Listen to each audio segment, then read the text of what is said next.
No, it was the first studio I ever really went to. Was a good friend of mine, Vitamin D in Seattle, who was kind of taught me how to make beats and a lot of things.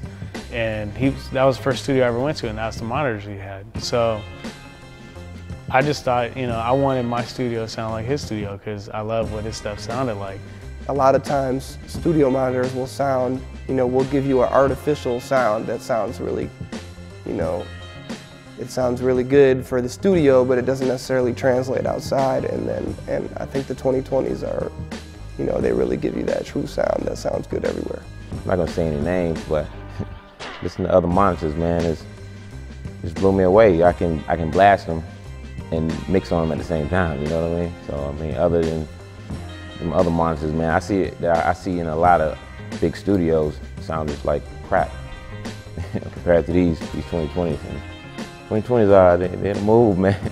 So the one thing that I always liked about the 2020s was when you mix on them, pretty much if you can get the sound sounding good on those speakers, it'll sound good on a variety of other speakers. Like it'll sound good on the TV, it'll sound good on the car, it'll sound good in the headphones, and that's something that I need. The original 2020s actually were my first pair of monitors that I bought, like as a professional. Like I'm gonna make some records, I'm gonna do some serious mixes, I'm gonna do everything myself. I'm gonna go spend some money on some monitors, and I don't have the money to go spend $10,000. So I went to the stores and, you know, demoed all kinds of monitors, and I ended up buying the 2020s. And I bought the 2020s because I felt them. What I like to use the 2020s for was vocals more than anything else. I have a tendency to mix my vocals low. So the 2020s kind of checked me, you know, so if I was on another pair of speakers and I jumped to the 2020s, I could hear that some words were kind of getting dipped behind a snare drum or a kick drum. And so it gave me a nice reference as to where I need to go with my mix to put the final touches on it. So I used them as my final touch speakers. After going through Genelecs, Tannoys, Yamahas, Mackeys, you know, the list goes on, all the hot monitors at that time, I picked the 2020s. And for no biased reason, except that I liked the way they sounded. Oh man, I remember I was doing some cuts for Slum Village, and this was in Detroit back in the day, and they had the 2020s in the studio there, and I was just like, man, I need to get some of these. I've used the 2020s with Dilated Peoples, Strong Arm Steady, The Alcoholics. It was De La Soul. I did a couple of songs for them, one called Rock Cocaine Flow. That was really big. Another one called Days of Our Lives. Worked with G-Unit on a bunch of different things. Better Ask Somebody for G-Unit, Young Buck, Buck the World, Young Buck Cleanup Man, 50 Cent, All of Me, 50 Cent, Moving On Up. With Eminem, he's amazing to work with. There's a lot of DJs, Jazzy Jeff, Qbert, you know, what have you, Spin Bad, Craze, A-Track.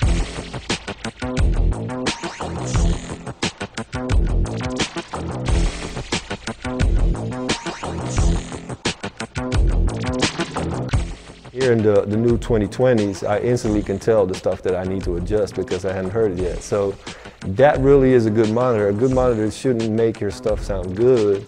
It should, you know, be as truthful and as transparent as possible so you can actually hear what's there. And that for me is really a whole new different world, you know, to be able to have such a definition both in the high end as well as in the low end. 2020 had been an absolutely seminal product back in the 90s.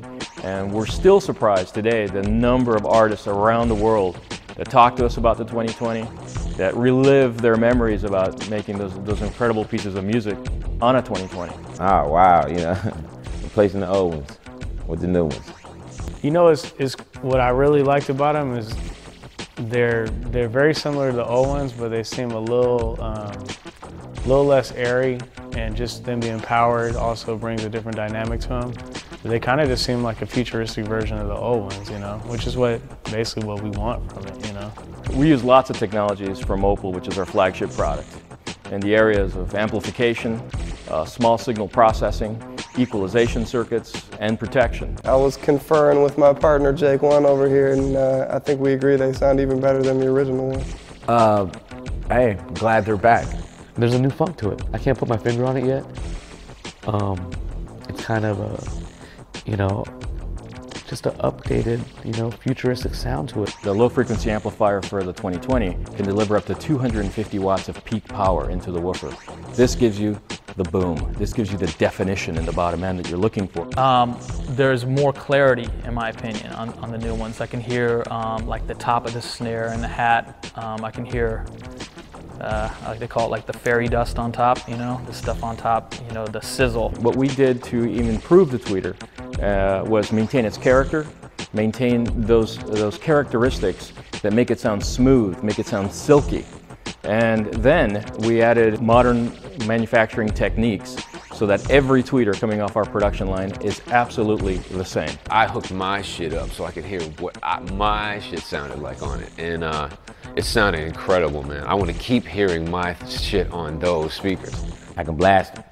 I need some NOx-proof speakers, you know what I'm saying? So I think these are the ones.